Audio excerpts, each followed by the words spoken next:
Hey there, Sharon Horne-Ellstrom here.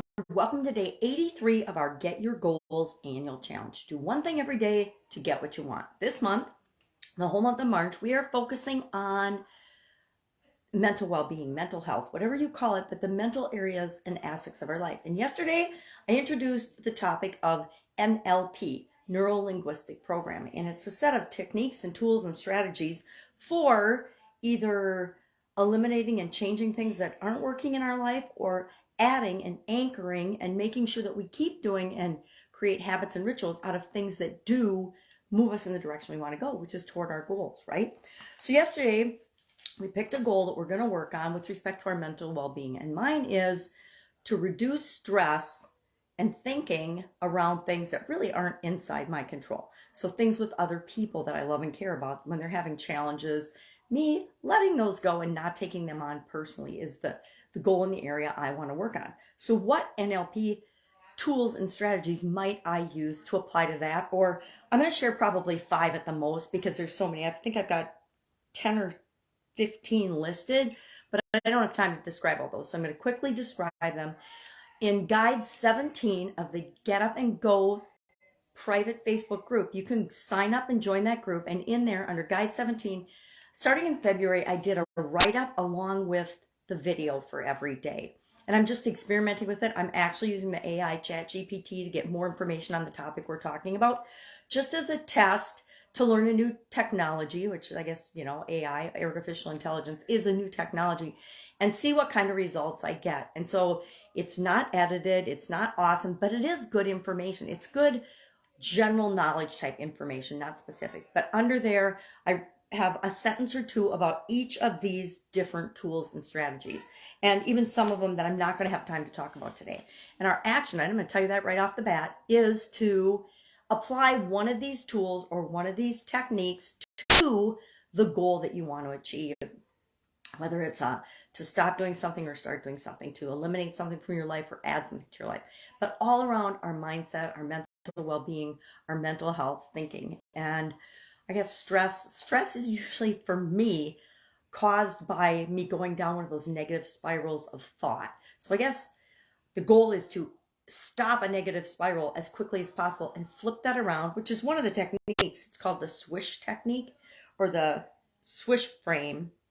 That's not even called a swish frame. It's called the swish pattern. Excuse me. I try to get my terms right. The swish pattern. And what you do is, as soon as you notice something that you're thinking about, you switch it around. I call that one flip switch from Lynn Grabhorn. We've talked about that. But you swish it by going from the negative to the positive as quickly as you possibly can. And then you can change the modality of it. You can add different sounds and sights and colors and shapes and brightness and big or small images to make that even more effective. Again, that's a more advanced way of doing it, but that's one. The reframe pattern is, as soon as we notice something is, we're starting that, me, for example, in my particular case, starting that negative spiral of thought, as soon as I notice that, I want to stop in my tracks and then reframe it to a positive, and then start an upward spiral of thought. The outcome frame is when we think about what we want and work backwards. What does my thinking need to be in order to create that in my life? Circle of excellence. This is a really good one for improving my self-confidence or my self-esteem. You imagine that there's a circle on the floor, or, on the wall, if you want to put your hand in the circle, or if you want to literally physically step into the circle. And in the circle, you place a memory or a situation or an experience when you felt the thing that you wanted to feel. And when you step into that circle, it immediately brings you back to that positive feeling, the thing you want to feel instead of the thing you don't want to feel. Resource anchor is when we actually attach a physical touch or point or word can trigger. We create a positive trigger for ourselves.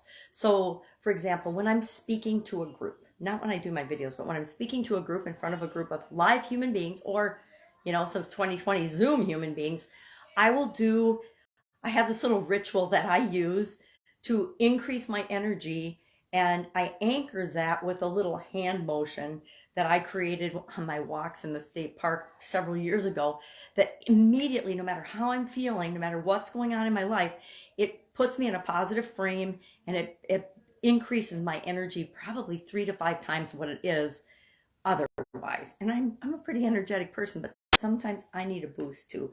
So I use the circle of excellence for that, or I use the an anchor for that, which can be either a series of motions. If you ever watch a professional ball player, like a pitcher or a golfer, they have the same little ritual before they tee off or before they pitch. Let's see, what are some other techniques? Swish pattern we talked about. There's a timeline technique, which we'll talk about.